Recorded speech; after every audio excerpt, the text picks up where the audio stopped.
Selamat pagi anak-anak, kita ketemu kembali untuk belajar tematik kelas 5. Tema yang ketiga, subtema yang kedua tentang pembelajaran 2, IPA, Bahasa Indonesia, dan SPDP. Ayo mari ikuti video berikut ini. Nah, kalau kita perhatikan gambar itu, ada seorang anak yang sedang memegang perutnya. Pernahkah kamu mengalami perut mulas dan harus buang air besar beberapa kali dalam sehari dengan kondisi feses encer? Nah, itulah kira-kira yang ditampilkan pada gambar ini. Nah, ada seorang anak sedang datang ke dokter. Dokter, perutku sakit. Hari ini aku sudah lebih dari 5 kali buang air besar. Nah, jawab dokter, kamu sedang mengalami diare, nak. Nanti setelah diberi obat, keadaanmu akan membaik. Nah, anak-anak, tahukah kalian apa itu diare?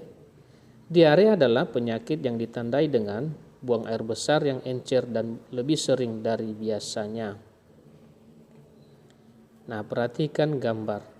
Diare terjadi ketika makanan dan cairan yang dimakan berlalu terlalu cepat dan terlalu besar jumlahnya pada saluran pencernaan atau usus.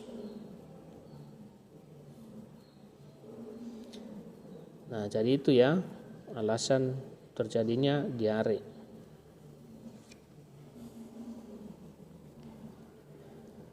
Nah, diare dapat terjadi ketika kita mengonsumsi makanan atau minuman yang terkontaminasi bakteri, virus, atau parasit.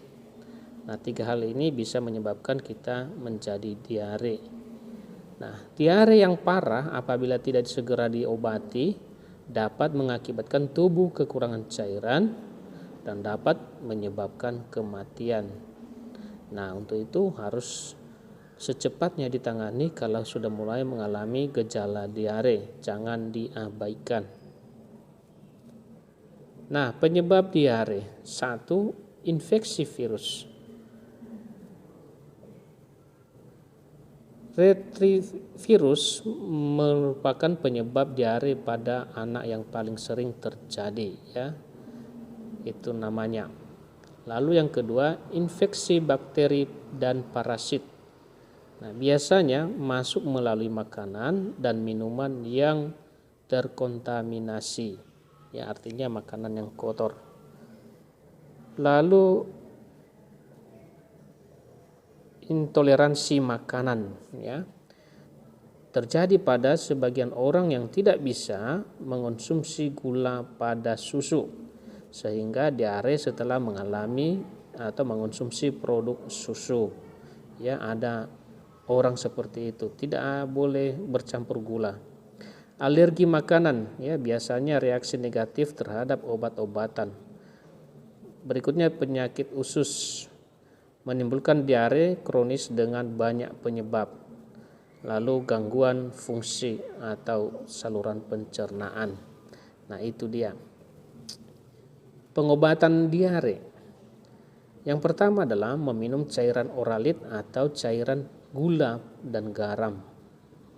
Itulah langkah awalnya. Kedua, meminum obat sesuai resep dokter.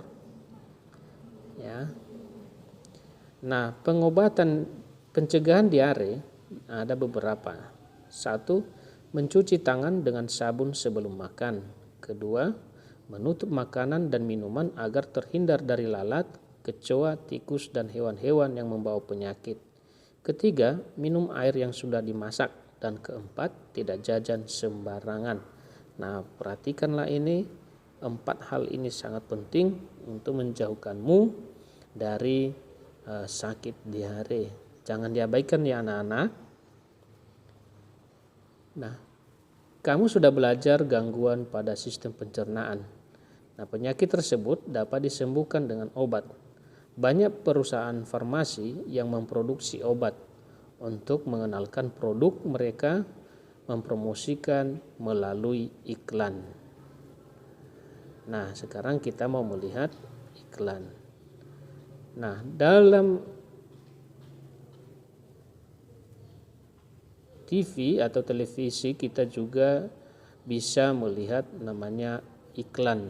Nah, iklan ini disebut dengan iklan elektronik, ya. Nah, ciri-ciri iklan media elektronik yang pertama adalah disampaikan secara elektronik, yaitu berbentuk audio seperti iklan di radio. Jadi kalau hanya suara itu berarti radio. Yang kedua, bentuk video dan audio, yaitu iklan di televisi. Jadi ada suara dan ada gambarnya. Lalu disampaikan dalam waktu singkat. Iklannya itu singkat penyampaiannya. Lalu menggunakan bahasa formal dan non-formal.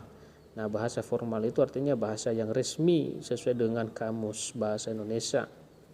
Dan juga bisa tidak yang formal. Lalu kalimat singkat, padat, dan persuasif. Persuasif artinya mengajak.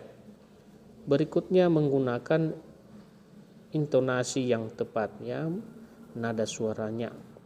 Lalu terdapat musik pengiring. Nah, di setiap iklan itu diikuti dengan musik atau semacam backsoundnya. Itu kira-kira. Nah, ini semuanya tentu bertujuan supaya iklan itu bisa dikemas semenarik mungkin sehingga kita yang membaca, melihat dan mendengar tertarik dengan iklan tersebut. Nah, itu iklan di televisi. Wah, ada iklan tari piring di televisi, ya. Itulah kata si ibu kepada si bapak.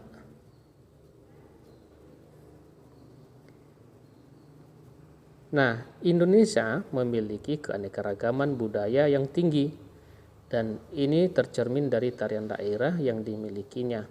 Hampir setiap tarian memiliki properti. Properti tari merupakan bagian dari perlengkapan tari yang dipergunakan untuk meningkatkan keindahan sebuah tarian dan untuk memperdalam makna yang terkandung dalam sebuah tarian. Nah, properti tari tradisional Indonesia. Nah, perhatikan gambar. Tari, ya kurang terbaca, ya. Nah, jadi kalau kita lihat tari itu, lihat propertinya, pakaiannya, ya. Tari reong itu ada di kepalanya itu seperti kepala singa. Nah, itu adalah contoh properti, ya. Nah, ada tari lenong, ya.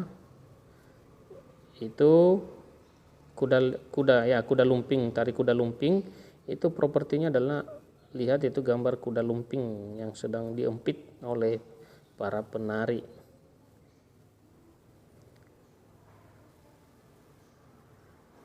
Nah, tari berikut ini dia memiliki properti yang ada di kepalanya, ya. Ada hiasan yang menjuntai panjang. Nah, ini lagi tari jaipong, ya, menggunakan selendang.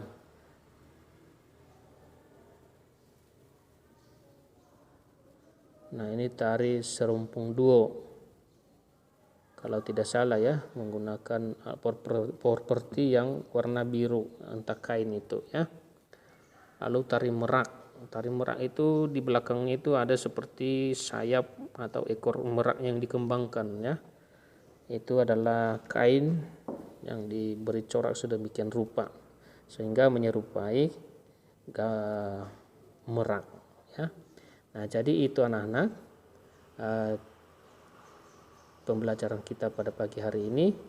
Walaupun sangat singkat, tolong dipelajari lagi di buku. Terima kasih, sampai jumpa.